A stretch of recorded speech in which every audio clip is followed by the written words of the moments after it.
On va maintenant parler de la réglementation ou pas des centres de soins non programmés. On parlera avec vous après du projet Arthur, si vous le voulez bien. On va d'abord échanger avec Lamine Gherbi, qui est le président de la Fédération hospitalière de l'hospitalisation privée, qui nous fait le plaisir d'être avec nous en visio. Bonjour Lamine. Bonjour. La connexion fonctionne. On a avec nous Sébastien Adnaud de l'URPS médecins libéraux de PACA, Stéphane Bergzol donc, qui est avec nous. Et alors, on devait avoir Yannick Noder avec nous, puis il est retenu par le PLFFS là, à Paris. Il arrivera à 11h. J'espère, Lamine, éventuellement que vous pourrez rester avec nous, mais si je sais que vous faites un effort ce matin parce que vous recevez l'HS dans vos cliniques. C'est bien ça ? C'est ça. Merci à vous. Alors, peut-être déjà pour débuter, c'est vrai que la Fédération française des centres de soins non programmés a cette volonté donc de voir ces centres réglementés. Comment est-ce que vous voyez les choses, vous, au niveau de la Fédération hospitalière de l'hospitalisation privée, sachant que la plupart des médecins qui exercent aujourd'hui en centre de soins non programmés opèrent encore chez vous ou plus chez vous parce qu'ils en sont partis. Merci Guillaume. Alors, je ne sais pas si vous m'entendez bien, parce que moi Parfaitement bien. Bon, mais c'est super, merci. Alors, Yannick Noder, j'étais avec lui hier, j'étais audité dans le cadre du PLFSS qui est la fédération. Donc, les nouvelles qu'il va vous annoncer en termes macro sont pas très bonnes, parce que avec un Ondam à 2,8 et un Ondam hospitalier à 3%, quand on enlève notamment toutes les fonctions qu'ils veulent faire sur les retraites, alors on peut se poser la question sur pourquoi faut-il fonctionner sur l'Ondam les retraites de la fonction hospitalière publique. On arrive à un taux de 2. Et la ville, donc, qui vous concerne, sera également avec une augmentation de 2% en volume, ce qui est totalement insuffisant au regard des besoins de santé. Bon, je pense qu'Yannick vous le dira avec ses mots tout à l'heure, mais c'est effectivement... comme j'en parlais avec Dr Coutou, c'est effectivement tendu. Donc, pourquoi déjà je ne suis pas avec vous? Effectivement, je suis sur Bédarieux.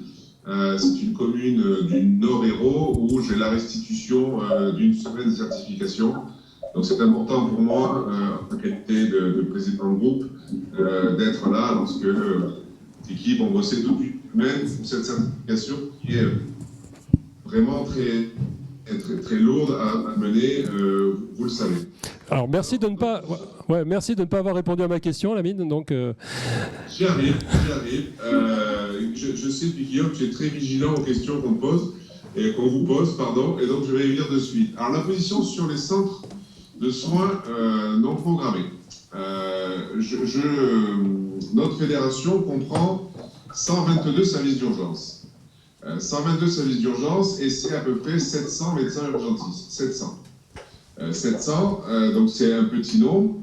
Et je constate au fil des mois qui passent, des petites années, une fatigue, une lassitude et un renoncement des confrères, de vos confrères, parce que je ne suis pas médecin, de vos confrères sur l'engagement dans nos services d'urgence. Le H24 devient de plus en plus lourd. Et devient complexe à mener.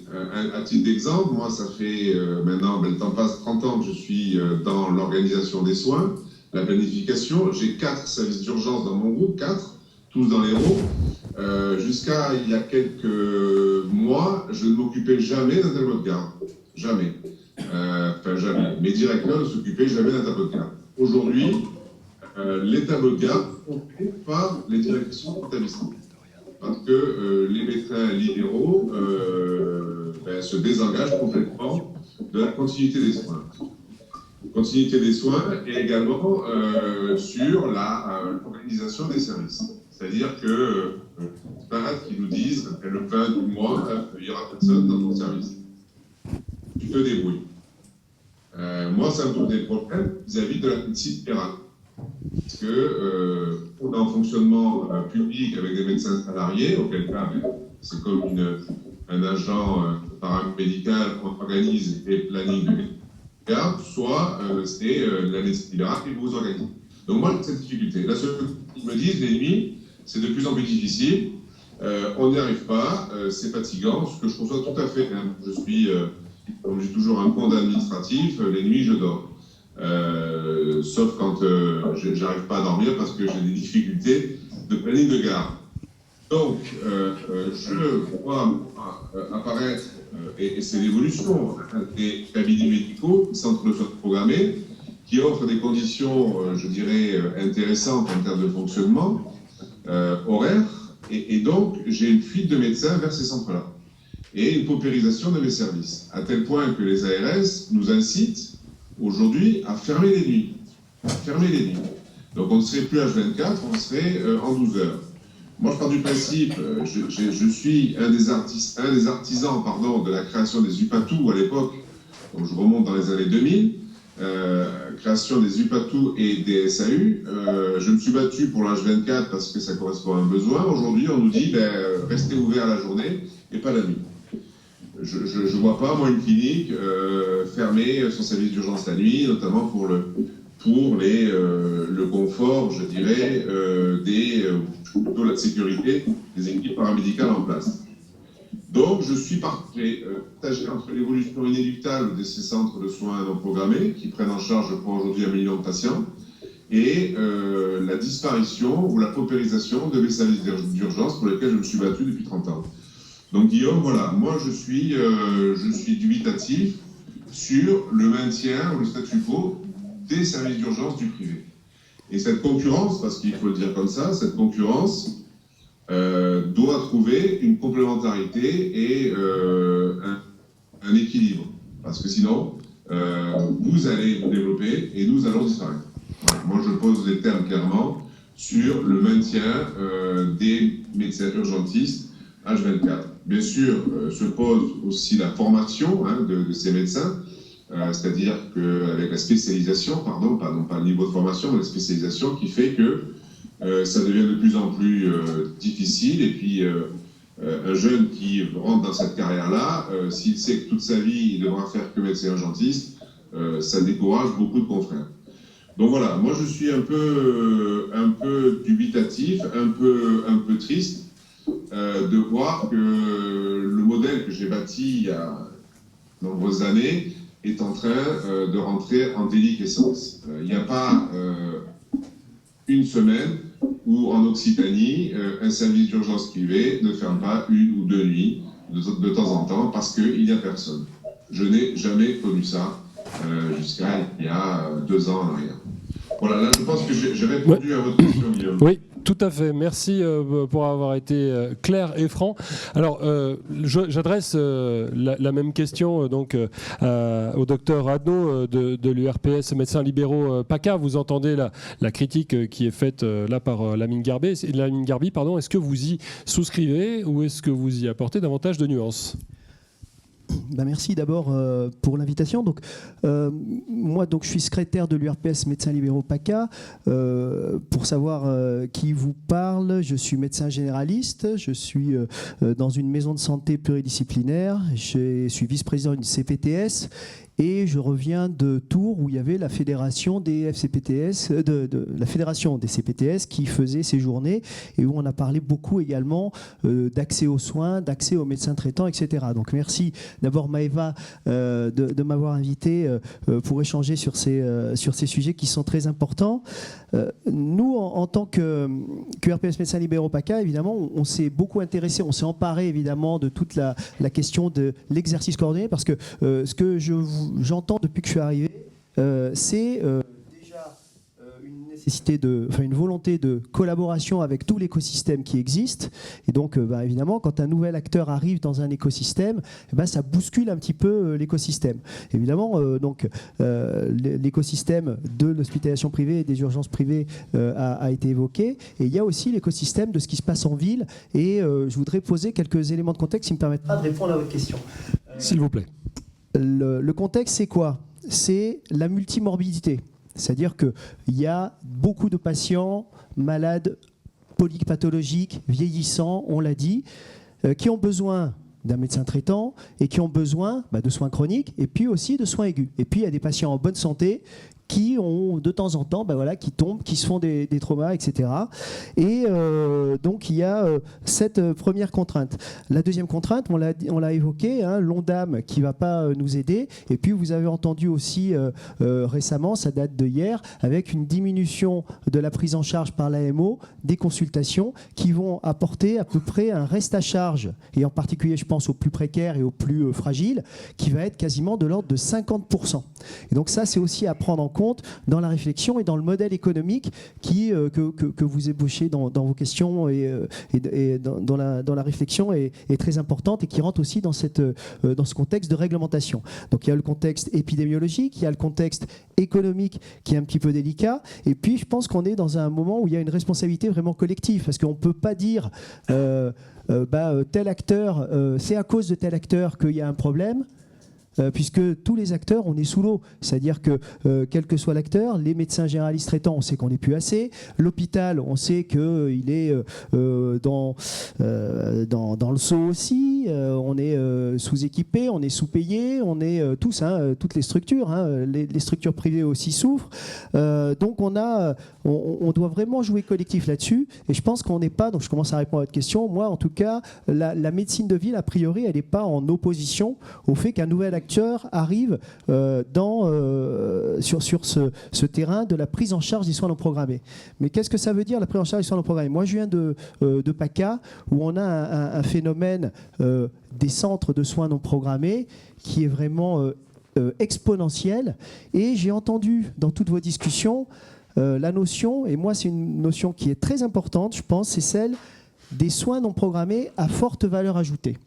Et c'est ce que dit Maëva quand tu communiques sur l'activité de la fédération, c'est les soins non programmés urgents, et moi je rajoute à forte valeur ajoutée. Et vous l'avez dit, avec la biologie, avec la radiologie, et donc là-dedans il y a un enjeu et qui va structurer la façon dont la réglementation va devoir être construite pour pouvoir apporter cette valeur ajoutée.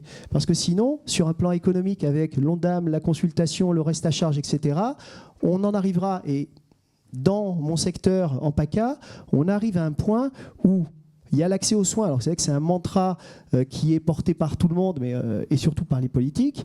Il y a un accès aux soins qui va devenir un accès aux soins qui ne sera plus un accès aux soins, mais qui sera un accès à un service, c'est-à-dire en gros avoir pour certains centres, je ne veux pas me faire d'ennemis ici, mais pour certains centres avec des services qui ne seront pas de forte valeur ajoutée, c'est-à-dire dépanner le patient chronique qui va venir chercher un renouvellement d'ordonnance, dépanner un patient qui est en arrêt longue durée, etc. Et donc là, on risque d'arriver sur des soins non programmés de faible valeur ajoutée, et clairement, ça va bloquer au bout d'un moment. Voilà. Voilà, exactement. Alors. Et donc c'est pour ça, moi, que je suis ici, parce que cette charte-là, elle décrit les choses. Mais attention au développement. Alors moi, je vous dis, je viens de ton département, du 13, où il y a vraiment pléthore d'offres qui, sous couvert de dire on fait du soin non programmé, créent en fait un service qui va être en plus payé par la collectivité, mais qui n'a pas une valeur ajoutée suffisante. Stéphane Bergzol. Oui.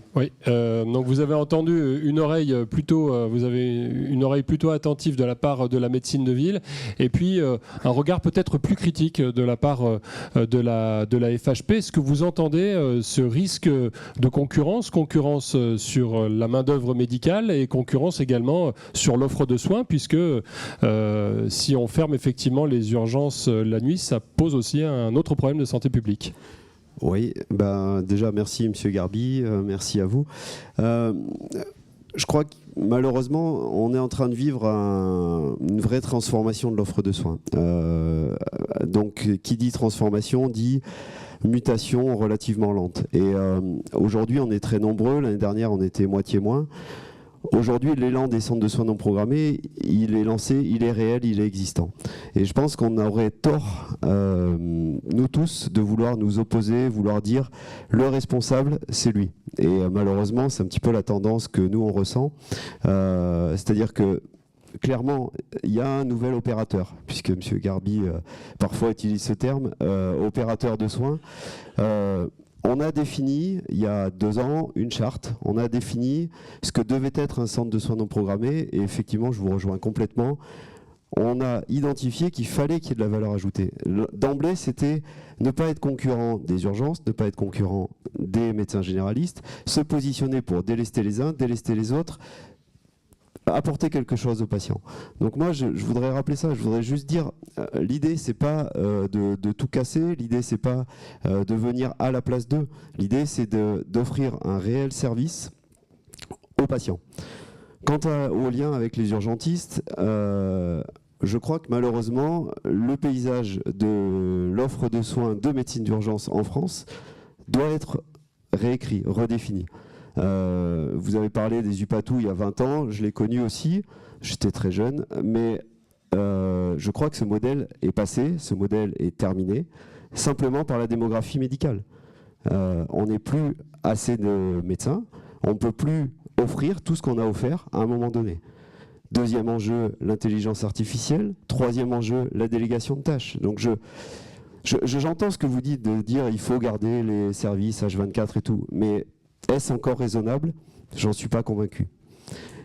Voilà. Et dernier point, sur la typicité du médecin urgentiste, nos jeunes confrères, moi j'ai 47 ans, ça fait 20 ans que je fais de la médecine d'urgence, nos jeunes confrères n'ont plus du tout les mêmes aspirations, n'ont plus du tout la capacité à faire ce que nous avons fait à l'époque et ne veulent plus. En plus, je ne veux pas dire c'est bien, c'est mal, c'est simplement un constat, c'est factuel.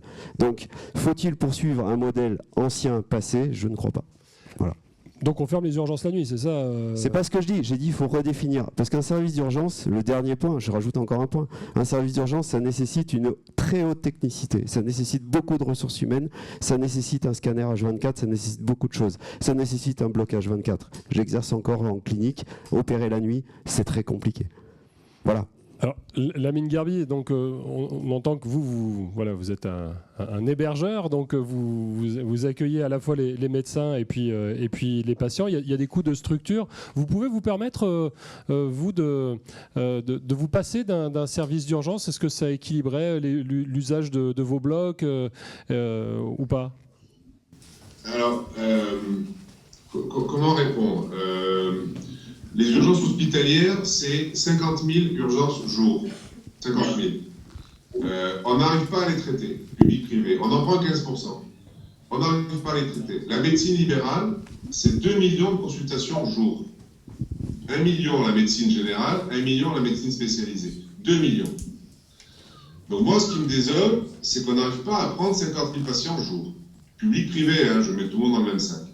On ne va pas parler des temps d'attente aux urgences, ils sont effroyables. Même chez nous, ça peut arriver que les patients attendent 3-4 heures dans le privé.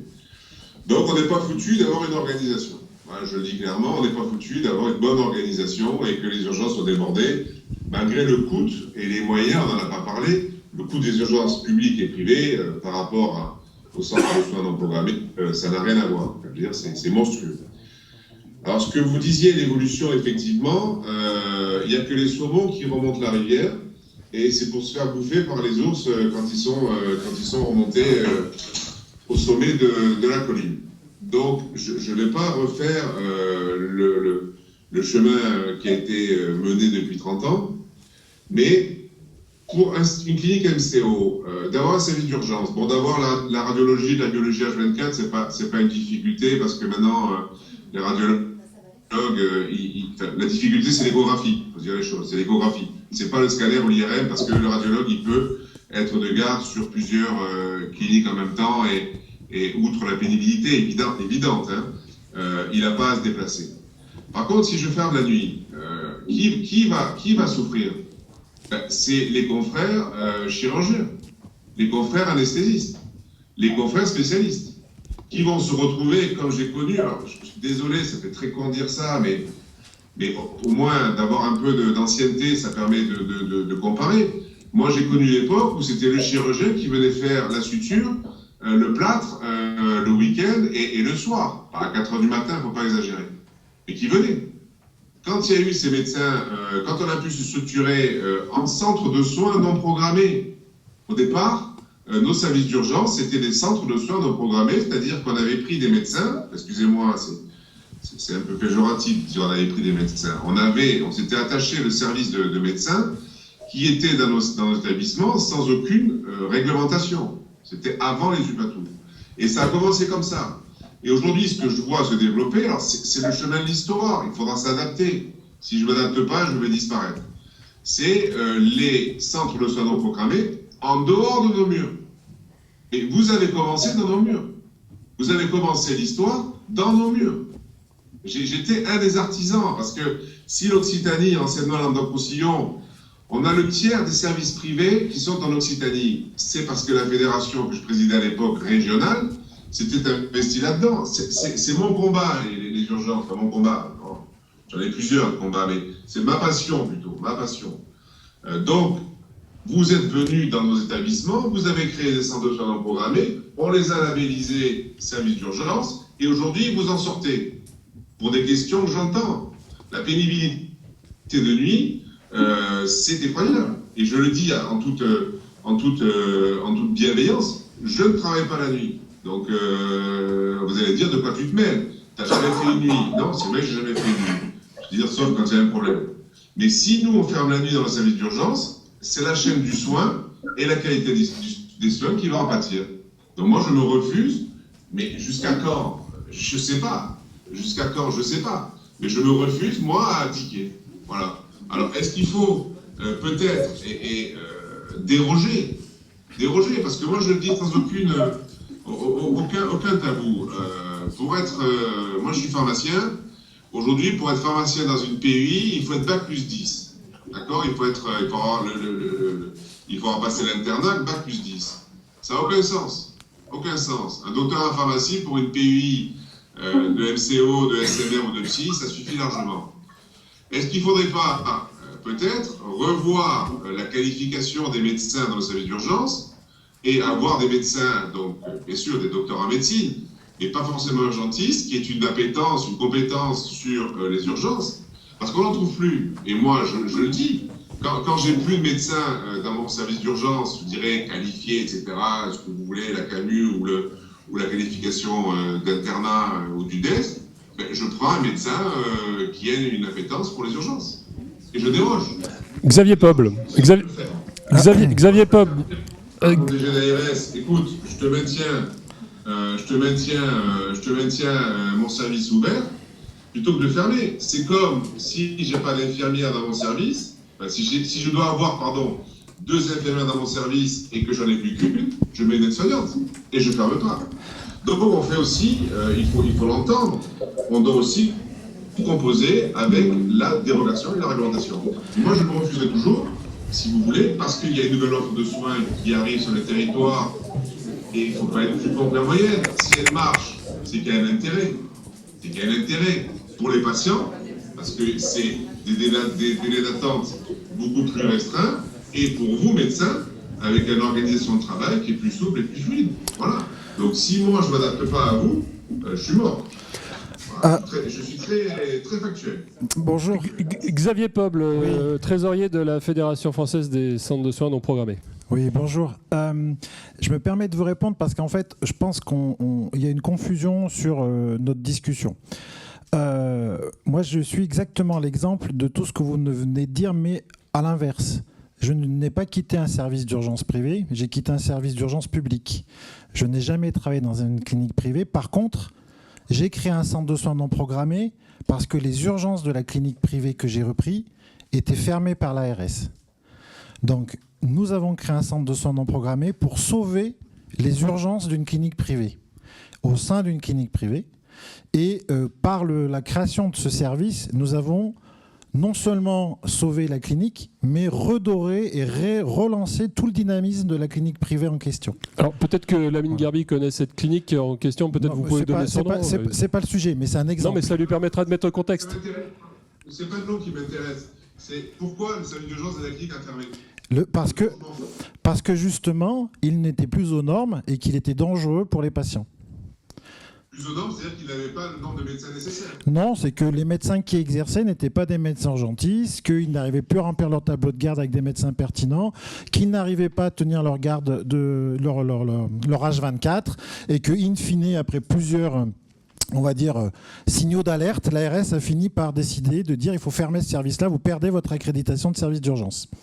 Donc, c'est un service d'urgence qui faisait, à la fin, quand nous l'avons repris, 8000 passages par an. 8000. Nous avons ouvert un centre de soins non programmés par dérogation avec l'ARS ouvert 7 jours sur 7 et non pas H24 puisque nous n'avons pas le droit. Nous sommes un centre de soins non programmés. Nous faisons, depuis 4 ans que nous l'avons ouvert, près de 40 000 passages par an alors qu'ils en faisaient 8000 en étant payés H24, financés par l'État avec un FAU, des ATU et toute la dotation de services d'urgence. Et nous, on est financé à 0 €. 0. Mais excusez-moi, vous êtes toujours dans les murs de la clinique? Comment, bien sûr. Et nous louons les murs de la clinique. C'est nous qui payons un loyer. D'accord. Premièrement, voilà. Ensuite, l'objectif des centres de soins non programmés, j'en suis un exemple, puisque moi j'ai quitté l'hôpital public en étant chef de pôle, c'est qu'on s'est rendu compte que nous, médecins urgentistes, nous sommes battus pour la spécialité de médecine d'urgence. J'étais 20 ans médecin urgentiste hospitalier. Je me suis battu pour qu'on soit reconnu spécialité de médecine d'urgence. Le problème, c'est que vous ne pouvez pas dire aux jeunes que moi j'accompagnais pour être docteur en médecine, spécialiste de médecine d'urgence. Vous allez vous former en soins intensifs cardiologie, vous allez vous former en réanimation, vous allez vous former en SAMU et vous allez finir par faire 80% de médecine générale aux urgences. Parce que c'est ça le quotidien des urgentistes. Donc vous ne pouvez pas dire à des spécialistes, vous allez faire passer 80% de votre temps à ne pas faire votre travail. Donc nous on s'est dit, nous sommes des médecins responsables, on est certusés par le système, proposons une alternative qui est un maillon qui manque entre la médecine de ville qui ne sait pas où envoyer ses malades et les services d'urgence qui font 80% du travail qui n'est pas le leur. Et l'objectif, c'est de dire, prenons en charge les patients CCMU2 qui nécessitent des gestes techniques mais qui n'ont pas besoin d'être à l'hôpital, au service des urgences, qui n'ont pas besoin de coûter 8 à 10 fois plus cher à l'État et à nous tous, alors qu'on peut les prendre pour 8 à 10 fois moins cher ailleurs. Et surtout, ça permettra aux médecins urgentistes de faire leur vrai travail, Monsieur Garbi, c'est-à-dire d'être médecin urgentiste et de gérer des urgences. Vous avez raison, excuse-moi, je ne vous coupe pas, mais j'aimerais intervenir. Oui, bien sûr. 85%, et vous savez parfaitement, 85% des urgences retournent à domicile après soins. Oui. Et CCMU4, c'est même pas 0,3 ou 0,4%. Donc si vous voulez l'activité, je dirais extrêmement technique, qui nécessite effectivement des compétences de médecin urgentiste qui soient vraiment, je dirais, telles qu'on peut le concevoir en technicité, c'est très peu d'actes. Oui. C'est très peu d'actes. Très peu d'actes. Donc si vous voulez, ça va. Si nous on n'apporte pas l'activité, le volume d'activité, parce que nous, nos médecins, vous le savez, ils sont libéraux. Vous savez parfaitement. Donc s'il n'y a pas un volume d'activité suffisant, ça ne peut pas tenir. Oui, mais dans ce cas-là, on ne parle pas de la même chose. Vous êtes en train de nous expliquer qu'en fait, vous voulez continuer à avoir une activité de CCMU1 et de CCMU2 aux urgences, parce que sur le plan économique, c'est nécessaire pour garder le modèle économique des urgences privées notamment viable. Sauf que moi, je suis en train de vous dire que les CCMU1 et les CCMU2 n'ont pas leur place dans un service d'urgence, et que les urgences, par définition, doivent gérer à partir des CCMU3.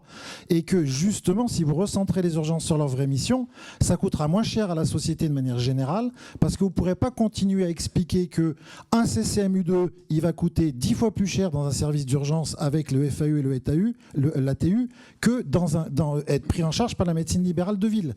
Je suis désolé. Donc, recentrons les urgences sur leur vrai métier. Vous aurez moins de problèmes de recrutement parce que les gens qui viendront aux urgences, ils feront de l'urgence. Et par ailleurs, nous avons démontré dans nos modèles, et moi je peux vous citer notre exemple, que contrairement à ce que vous semblez expliquer, moi, mes médecins, j'ai 14 médecins. Les 14 médecins, ce n'est pas 14 médecins urgentistes qui ont quitté l'hôpital. Nous avons des médecins, la plupart d'entre eux sont des médecins généralistes qui exercent un cabinet, qui ont une double activité. Nous avons des médecins urgentistes qui voulaient quitter l'hôpital public, notamment ou privé, et que nous avons gardé en disant... Ayez une activité mixte, restez aux urgences et venez faire 50% de votre temps de travail chez nous. Or, si on n'avait pas proposé ça, ils seraient partis complètement de l'hôpital. Et vous avez des médecins généralistes qui n'exerçaient plus et qui sont revenus vers nous pour refaire de la médecine parce qu'ils ne trouvaient plus plaisir dans leur médecine de ville. Et pour aller jusqu'au bout, pour répondre aussi à mon collègue, Nous avons poussé le modèle encore plus loin. Stéphane Adno. Oui, à Stéphane Adno, Je le pardon. dis pour la mine. Sébastien, pardon. Nous avons poussé le modèle encore plus loin parce que on nous a reproché très vite derrière de dire attention, vous ne faites que de l'aigu. Or, il y a des pathologies chroniques et il n'y a plus de médecins traitants. Et ben, nous avons créé par-dessus une maison de santé pluriprofessionnelle avec 5 médecins traitants. Qui n'auraient jamais accepté de devenir médecins traitants s'ils n'avaient pas le centre de soins non programmés à côté qui leur permettait d'avoir une activité mixte. Et en fait, ce que recherchent les jeunes de plus en plus, ce sont des activités mixtes qui correspondent à leurs besoins et à la nouvelle version de leur vision médicale. Alors peut-être est-ce que je me trompe, mais vu ce que vous nous dites tous les deux, dans tous les cas, le modèle de l'urgence privée tel qu'on le connaît aujourd'hui ne peut plus fonctionner ni du côté des médecins, ni du côté des cliniques. Ça doit être de l'urgence, de la vraie. Bien sûr, mais si 85% des actes sont du 3 et du 4 et que par définition, vu que ce n'est pas programmé, l'urgence, vous ne savez pas quel jour vous allez tomber, ça va être difficile de maintenir le service. Non ? Stéphane Adno. Sébastien. Il va m'appeler Stéphane. Mais... C'est moi. C'est bon, c'est Stéphane Bergzol et Sébastien Adno. Oui, vous m'entendez là, ça va ? Ça Très fonctionne. Ouais. Après, il y a une autre solution. Pour revenir sur le thème de la table ronde sur la réglementation, moi, en tant que médecin de famille, en tant que spécialiste des maladies chroniques, etc., un médecin de famille, ça fait des soins aigus, ça fait des soins chroniques. Et la réglementation, elle est importante aussi le cadre réglementaire, il doit être étudié pour faire le tri entre le bon grain et l'ivraie, comme on dit, par rapport à, encore une fois, cette valeur ajoutée des soins non programmés. 2 petites anecdotes. Réelle qu'une médecin traitante m'a fait passer, une patiente psychiatrique OH chronique avec des problèmes psychiatriques importants qu'elle a plus vu depuis 1 an. Et qu'est-ce qui s'est passé dans cette année ?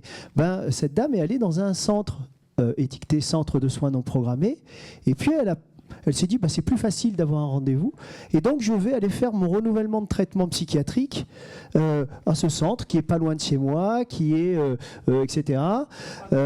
Et pendant 1 an, qu'est-ce qui s'est passé par rapport à elle n'a pas eu de soins de sa pathologie.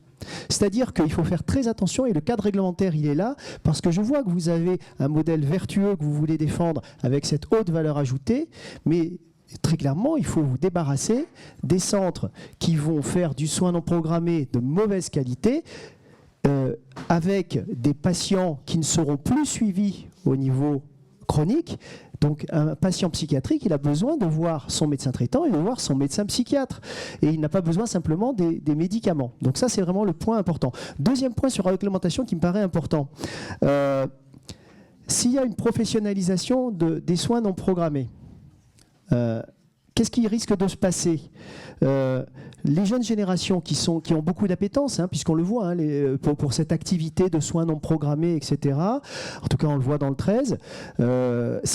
Deuxième anecdote, une jeune médecin sort de ses études, a fait un CESP. Vous savez, c'est les aides pendant les études pour pouvoir ensuite s'installer. Elle va s'installer dans une ville, dans un centre 24/24. Je vous garantis que l'ARS voit ça d'un très mauvais œil, c'est-à-dire que, alors, elle est des premiers CESP où il n'y avait pas de conditions de s'installer dans une zone pour faire de la médecine traitante, etc. Donc, la responsabilité que la fédération a, à mon avis, c'est vraiment que si les jeunes viennent dans les centres de soins non programmés, et surtout, j'allais dire, ceux à faible valeur ajoutée, en s'éloignant des enjeux réels de la société, c'est-à-dire la prise en charge aussi des patients polymorbides, c'est-à-dire des patients qui ont besoin d'être soignés de façon chronique, etc. Et donc en vidangeant, comme le disait M. Hervitz, en vidangeant les ressources d'une médecine traitante avec les soins chroniques, etc., vous avez une responsabilité et vous êtes garant, la fédération, et vous aurez une responsabilité éventuellement d'une coercition à l'installation. Faites attention à ça, c'est-à-dire que vous risquez d'être... Enfin, vous êtes les garants pour qu'il n'y ait pas de coercition à l'installation, mais vous pouvez être responsable aussi de l'apparition d'une coercition à l'installation. Donc, soyons très prudents pour que ces vases communicants arrivent à bien s'équilibrer. Je pense qu'il y a vraiment un enjeu là-dedans, et je le dis pas, c'est pas une menace ou quoi, c'est un constat.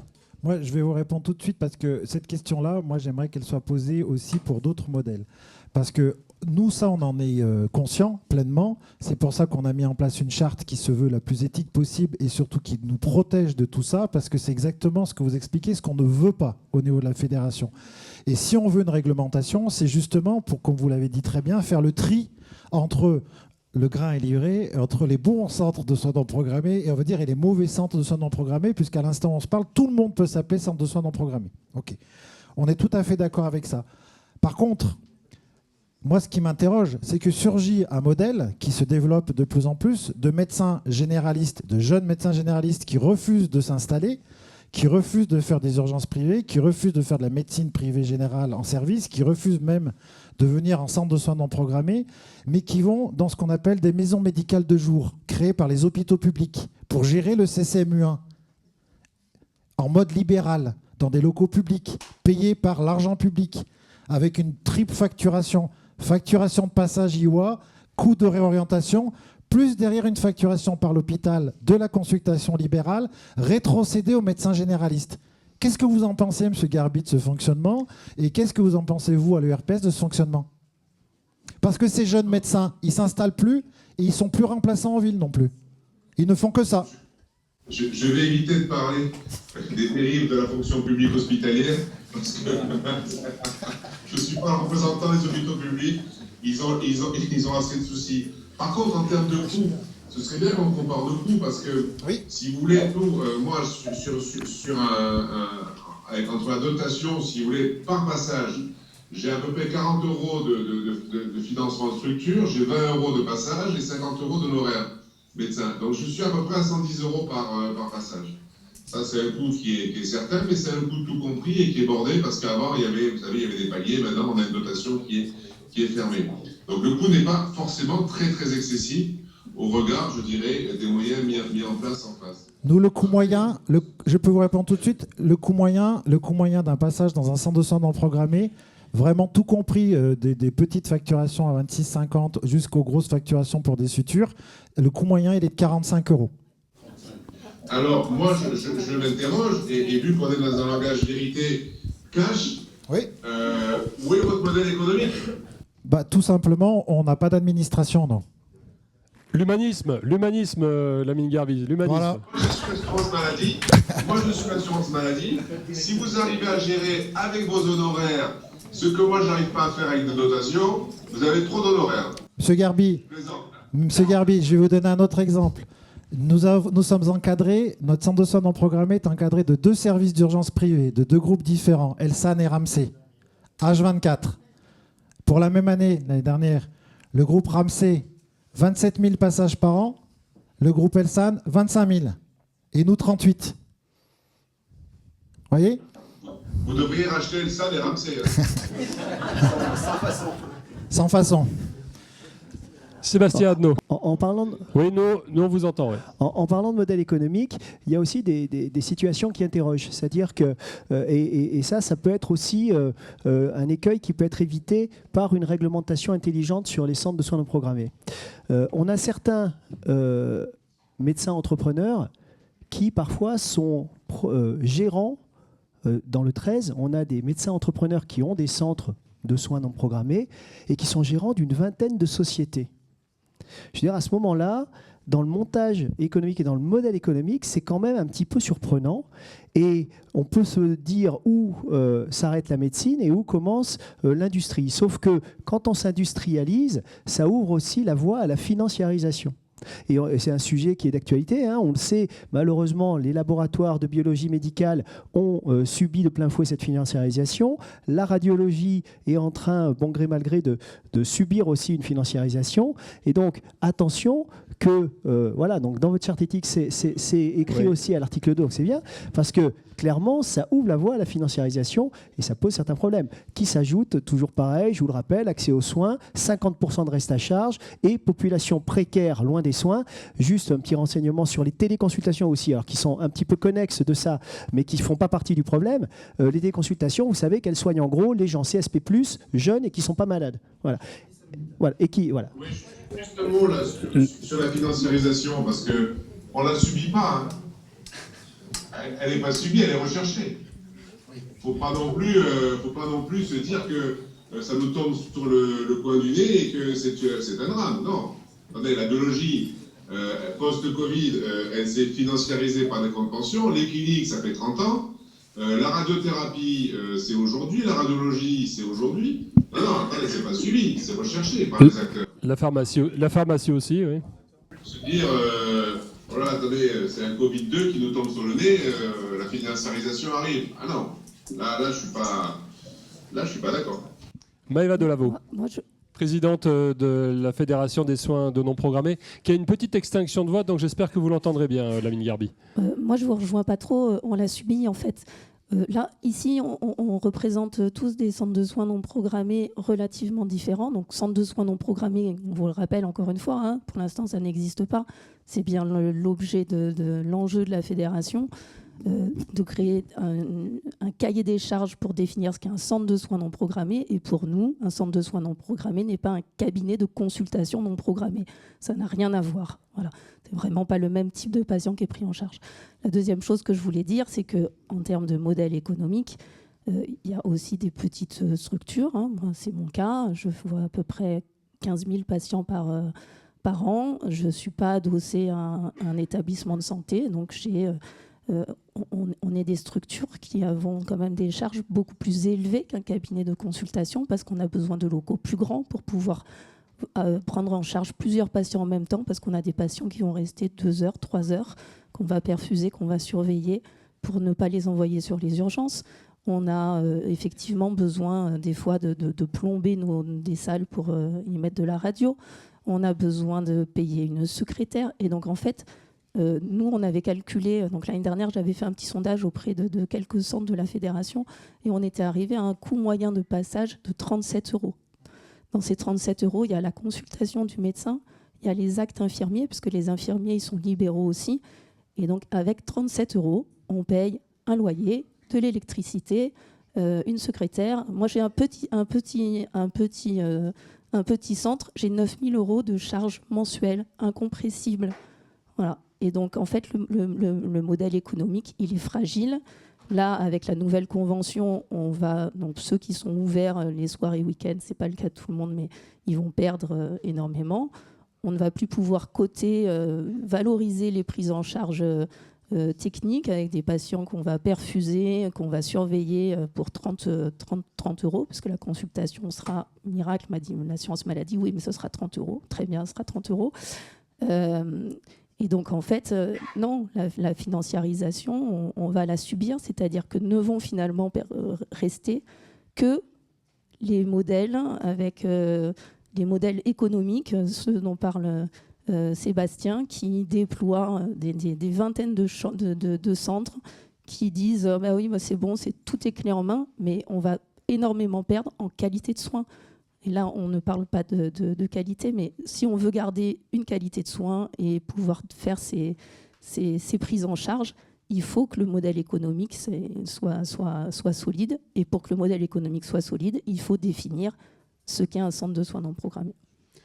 Lamine Garbi, s'il faut définir ce qu'est un centre de soins non programmés, ça veut dire le faire reconnaître en tant que tel. On imagine que derrière, ça entend qu'il y aurait une dotation peut-être de soins comme vous en touchez une. Est-ce que c'est quelque chose que vous craignez ou pas ?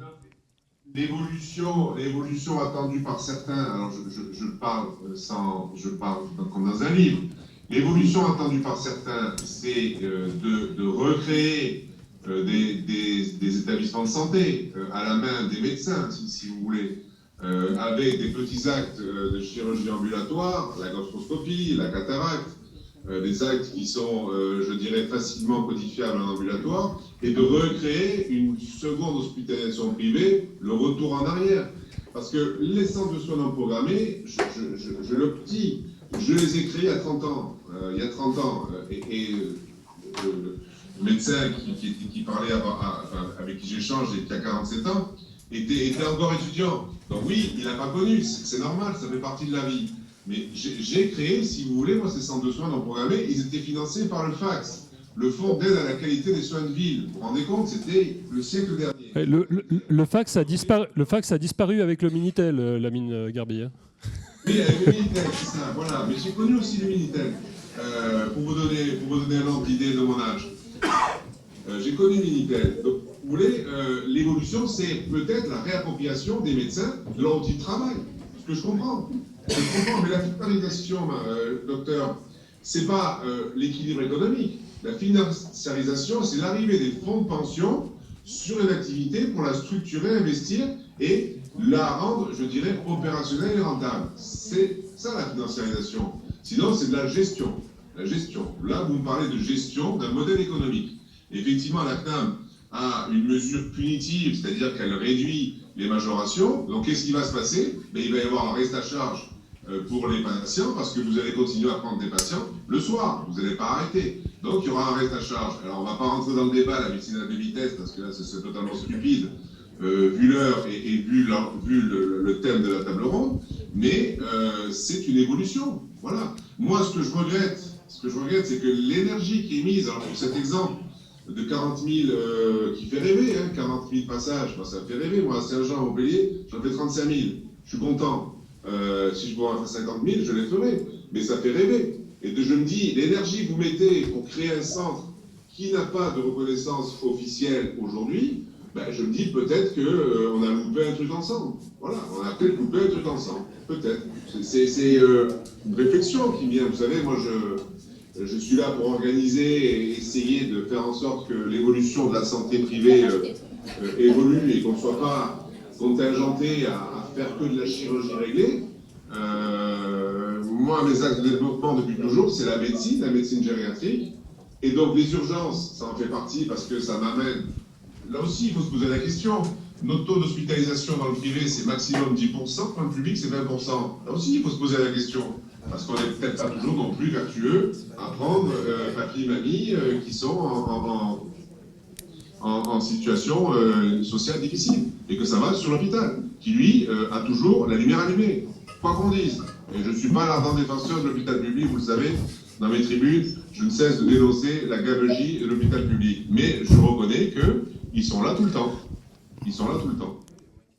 Merci. Sébastien Adnaud. Sur la question d'un cahier des charges qui est voulu par la fédération, pour la médecine de ville, dans la réflexion, puisque la création d'un cahier des charges, il faut qu'elle soit, comme je vous l'ai dit, ce qui serait intéressant, c'est qu'elle soit portée collectivement, pas avec en tête de pont la fédération, et puis aussi tous les acteurs de l'écosystème. Dans le cahier des charges, moi, ce que je vois bien, c'est d'abord une volonté d'intégrer dans le parcours de soins et dans l'existant, évidemment, les centres de soins non programmés. Dans le parcours de soins, c'est-à-dire avec un lien avec le médecin traitant, avec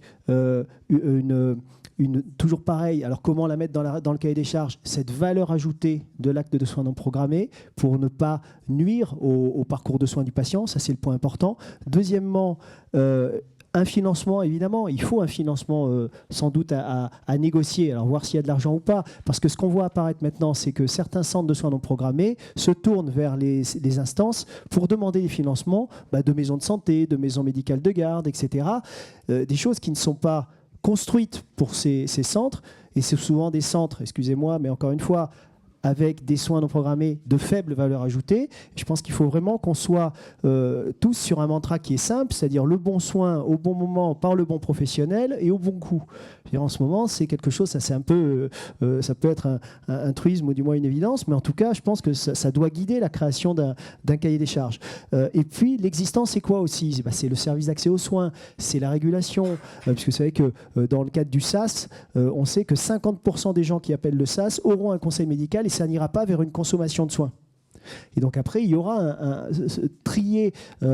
Je pense que les centres de soins non programmés, ils s'inscrivent aussi dans cette nécessité d'avoir une régulation préalable qui permet de trier ceux qui auront besoin et non pas qui auront une demande, parce qu'il faudra que la demande soit transformée en besoin et que ce besoin soit orienté vers le bon offreur.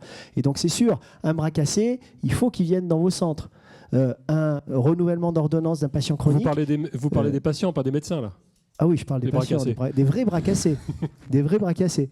Voilà, donc je pense qu'il y a cette intégration avec tout ce système qui fonctionne déjà sur la PDSA, régulation PDSA. Il faut que même en journée, il y ait ces choses-là.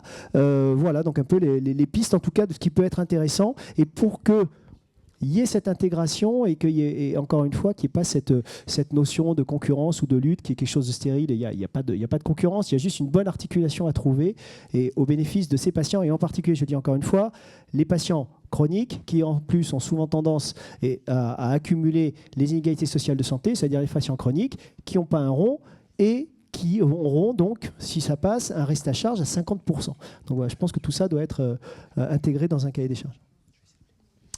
Merci Sébastien Adnaud. Est-ce qu'on a une dernière question peut-être pour Lamine Gharbi? Une réflexion? Non? Eh bien, Lamine, il me reste à vous remercier. Merci d'avoir eu ce discours de vérité face aux membres de la Fédération nationale des centres de soins non programmés. Désolé, de l'année prochaine, j'essaierai de venir si vous me réinvitez, parce que c'est plus agréable d'être en physique que par des écrans interposés. On peut mettre plus de chaleur humaine que... Voilà, c'est parce que bon, le syndicalisme, vous l'avez compris, c'est une passion pour moi, et donc voilà, j'aime bien rencontrer, aller à l'encontre des personnes qui nourrissent le débat et l'évolution du système de santé. Voilà, donc désolé de ne pas être là, mais bon voilà, j'ai aussi un métier qui fait que je dois être sur le terrain. Merci Monsieur Mollaret, et merci Pierre-André pour ton invitation. C'est gentil à toi. Merci. On peut applaudir Lamine Gharbi pour le remercier. Merci.